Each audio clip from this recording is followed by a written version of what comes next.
Hi. Hello and welcome to Hot Gear. And today, on this offshoot of Top Gear, we're going to be reviewing the Sony FX30.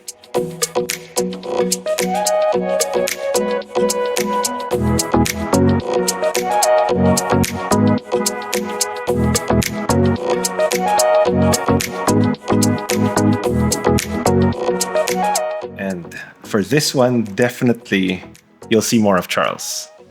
Charles. Okay, so this is the FX30. This is the cropped version, APS-C version of the much beloved FX3. One of the best cinema cameras out there, I think. Yes, and it shares the body with the FX3, no? Yes. The only thing different is the sensor. Yes. One of the first things you will notice is the size.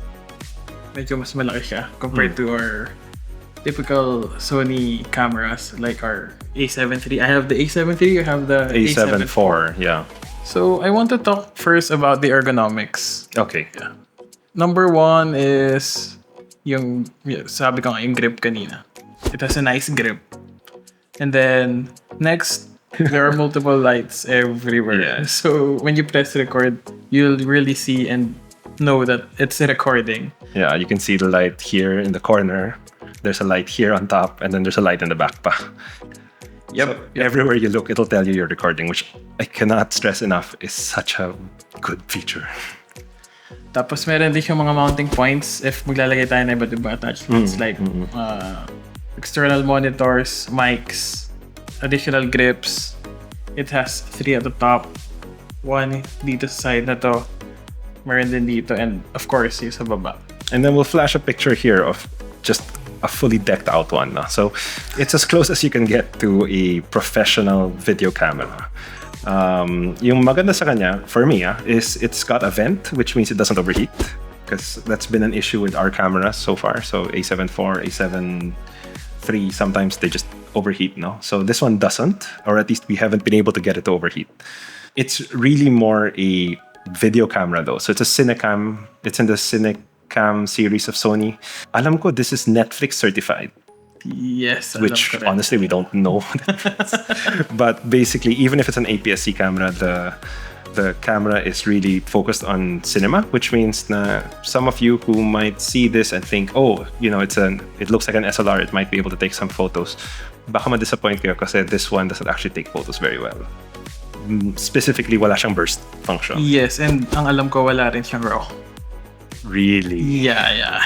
So for photos, not the best camera. Okay. Siguro best thing to mention or para ma-explain ko kung ano yung improvements niya or yung differences niya dun sa iba nating camera, like, which is the A7 III and your A7 IV. I used the A7 III for our shoot, BMW shoot. We shot in Ayala, Alabang. By the time na nalabas to, I'm sure nalabas na rin yung video na yun. I used the A7 III there. And na-notice ko nung nag-edit ako, medyo mas nahirapan ako mag-color grade. Okay. Kasi nasanay na ako dito. I shot the Jeep video, our big test, and some other videos na pa-flash na lang namin sa screen. Yeah. Using this cam, and yun yung napansin ko, pag nag-post-process na ako, hindi ako nahirapan mag-color grade kasi on point yung colors. Okay. And if may gagalawin man ako, ang daling baguhin kasi yun nga, talagang iba yung colors niya. Cinema quality. And this is, you're not shooting na naka Sony S-Log, no? You're shooting like normal. Yes, naka-standard lang ako. Okay. Since for faster turnarounds, yun din yung makasanayan natin. Yes, and also from the mistakes we've made using S-Log. Yeah. Pero siguro in the future, mas pag-aralan pa natin yung S-Log and other picture profiles. Okay, so what are the pros and cons of this? Like, quick fire lang. Kasi we also mentioned na APS-C. And one thing I've noticed na APS-C is not just the crop, no? I mean, you can live with the crop kasi when you shoot 4K, 1080, sometimes there's going to be an effect on the crop. But one of the things we've noticed is hindi siya ganun ka-okay in low light. Yes. Kung mapapansin nyo, meron tayong mga low light shots using this camera.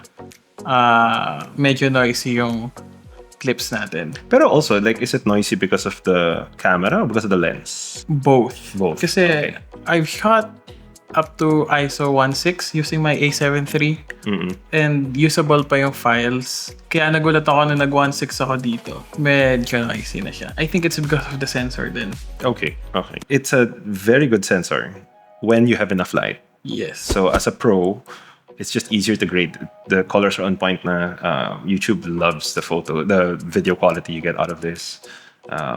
Controls are very, I don't know, I used it only for a little bit. So Charles is the one who really shoots with it. But the controls are so focused on video na, I mean, just look at it. It has a record button rather than a shutter button. So it's very customizable. All the buttons can be changed. So lahat yun may number 1, 2, 3, 4, 5, 6. So you can just program it to whatever you want. No? And what I like, meron din yung record button here, boss. Yeah, another record button. It's a very focused camera. And yung maganda sa kanya is actually came with an accessory from Sony. Yes, the grip. And what can you say about the grip? We didn't use kasi wala rin na isasaksak na XLR mics. Ngayon pa lang. So this is new. Pero I think ang problem ko lang dun sa handle na binigay sa atin, medyo flimsy siya. Yeah, I felt it. I mean, I'm sure, like, we didn't break it or anything, okay, Sony. Yeah. But I'm sure na it's matibay in its own way. But sometimes, iba rin yung feeling na you can't trust. It's not that solid. hindi siya pwede mong ilagay lang sa bag mo and feeling mo, pag pinagsama-sama mo yung gamit mo, pag natuunan siya ng ibang gamit, feeling ko magbe-break agad. Pero in terms of pros, how's the stabilization naman nito? Kasi I know the A7 III, A7 IV, the class leading yun eh. I don't know how big a difference it is from the FX30. I've used this a couple of times na handheld. Ang na-notice ko, kapag handheld, sobrang ganda ng stabilization niya. Kasi nga, next level na eh. Ang problem ko when using gimbal, I think the stabilization is so good. Inaawan niya yung gimbal.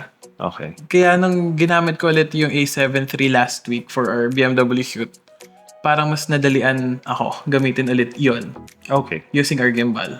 Kasi nga, feeling ko mas nakasync na yung gimbal and yung A7 III. Okay. So, sige, since we're already starting the ball rolling now, what other cons do you have with this? Cons, yun nga, na-mention natin kanina. Wala siyang RAW and hindi siya ganun kaganda for photos. Na-try ko rin siya for ibang stills. Ang napansin ko, yung rolling shutter niya. Malala. Since wala nga siyang mechanical shutter. Oh, no. Okay. But, sometimes you need a camera talaga. I mean, before naman, we didn't really have hybrid cameras, diba? I mean, we had video cameras before, tapos camera. So, I think this is the modern interpretation ng video cam talaga. So, final thoughts? Final thoughts, if you're looking to buy your first cinema camera na focus talaga for video, I think this is a good choice, especially if you've invested lenses na for APS-C. Except I have a caveat for you, is that if your budget can stretch you a little bit more, the FX3 is the same size, has all the great features of being a video camera, but it has the sensor from the A7 IV, or at least an upgraded version of that sensor. And that is a lot better in low light. A lot better in low light. But you still miss all the photography stuff. Yes. So if you want to be like Charles and you want to do video talaga na professional level, the FX30 is a good entry point. But never always think about the full frame equivalent of the FX3. Kasi the FX3 means you've also invested in one set of lenses, the full frame. And we want that. Honestly, if kaya din natin mag-stretch ng budget, pupunta ang FX3. But it's a big stretch. How much is this one? This is around 110K. And how much is the FX3? It's double the price. Okay, so that's what makes this a good entry point if you don't have to consider the FX3 now. But it's a professional level camera. So I don't think a lot of enthusiasts will go for it. But if you're in the business and you want to, if you have a show idea for Netflix and you want to shoot something, you can't go wrong with the FX30, FX3 now. But between the two, FX3. Pero mahal eh. Kaya natin yun. So there you go. That's our review. A quick review of the Sony FX30, the entry level of their cinema line. We liked it overall. We loved it. We're quite sad that we have to give it back. Yeah, colors are great. Oh, I think Thing. si Charles after right now kasi he's like, yeah, let's give it back. Ganun. Mga next week he'll start like looking for it again. Kasi it doesn't overheat, and I think with our It doesn't weather, overheat. It doesn't overheat. with our weather, sobrang important yan. So that's me. It's Carlo and Charles, and this has been Hot Gear. Hot gear. Bye bye.